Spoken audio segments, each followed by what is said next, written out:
Moi, je voulais juste revenir un peu sur Benyamin Netanyahou. En fait, tous les observateurs vous le diront, nous savions que... En fait, Benyamin Netanyahou, cette fois, était très ferme. Il y a eu des discours dans le passé qu'on veut en finir avec le Hezbollah.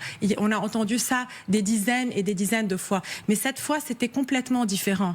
Et donc là, il veut aller jusqu'au bout. Il ne veut pas rater cette fenêtre d'opportunité. Ils sont déjà à 8 kilomètres de la frontière. Ils veulent avancer encore plus. Bon, je dois dire, entre parenthèses, qu'ils avancent très lentement parce que l'invasion terrestre est très compliquée parce que le Hezbollah, vous savez, avec les tunnels, la topographie du pays, c'est très compliqué pour les soldats de Tsahal. Et en plus, il y a aussi une vision différente. Ça veut dire que le Hezbollah, ils n'ont pas de problème à perdre des militants, alors que d'un point de vue israélien, il y a une opinion publique derrière et donc c'est beaucoup plus compliqué. Donc ce que je veux dire, c'est que Benyamin Netanyahou ne va pas s'arrêter là parce qu'il a maintenant l'opportunité de sécuriser la frontière.